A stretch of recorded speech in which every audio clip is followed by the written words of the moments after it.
we could start transmitting in high definition in 6 months. The problem is, at the moment, there are no TV sets for us to transmit into.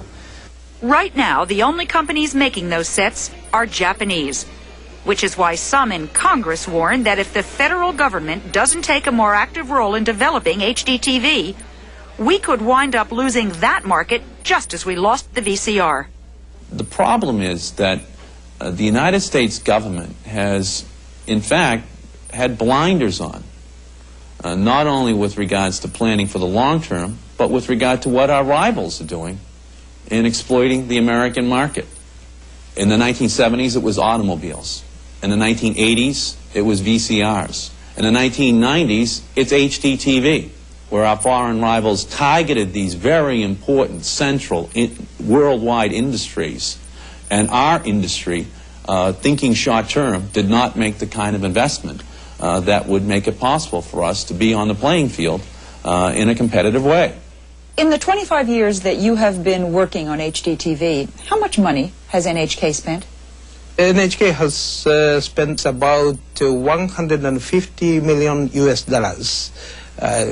We spent such amount of money during the 25 years.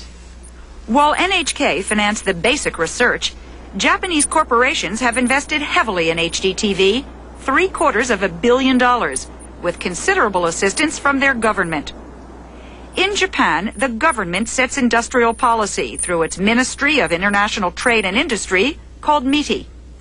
MITI works with the private sector, coordinating business activities to meet national priorities. That's not the way it works in America. Here, private industry makes business decisions independent of the government, or at least they have up to now.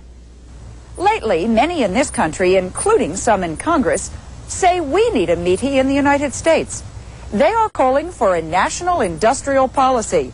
And while that may sound inconsistent with free American enterprise, it is also being championed by a number of corporate leaders. Among the most vocal, Jerry Perlman, Chief Executive Officer of Zenith, the only major American-owned TV manufacturer left. High-definition television in Japan didn't get here by a whole bunch of corporations making major investments. It got here by an investment by NHK, which is the Japanese broadcasting system, which is owned by the government. And what we have to realize is that that's the world in which we're competing. If we want that kind of manufacturing base, we better figure out how to compete the same way. Zenith wants to make the new TV sets Americans will be buying. And its CEO thinks the U.S. government should speed up the process by giving seed money to his and other U.S. corporations. How do you explain to people who see big business and corporations as kind of over there and government is over there that suddenly big business is looking to the government for a handout? Is that fair? I don't think it necessarily, I don't think it ought to be a handout at all. They ought to give the money, and if the venture is successful, then they ought to get their money back with a return on investment. Perlman told us that without government help in HDTV development, the U.S. could be shut out of whatever technology grows out of HDTV, particularly advanced semiconductors, the tiny silicon chips at the heart of everything from computers to defense weapons. But despite growing concern, we still have no overall effort, like the Japanese, to develop the new technology and perhaps regenerate the American television industry. HDTV is coming to our country in the early 1990s. In one manner, shape, or form, it's going to arrive.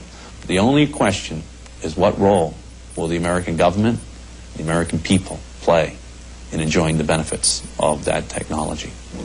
And we lost, in simple terms, we lost the VCR to Japan. That was a marketing decision that had grave economic consequences on both sides of the ocean. Is the same thing going to happen with HDTV because you got there first? I'm not an economist. I'm not an industry man, so I cannot say about such things. But anyway, that is not our problem, your problem, you know. So it's up to you, entirely up to you. Well, then, what's going to happen? Barbara, there are a number of solutions that have been proposed. More than a dozen American companies, including Apple, Zenith, IBM, are talking about forming a partnership, maybe to bring HDTV to this country sooner. The Pentagon is putting up $30 million for research money, and the House is about to hold hearings to try to figure out how to coordinate business and government in this, to try to do something.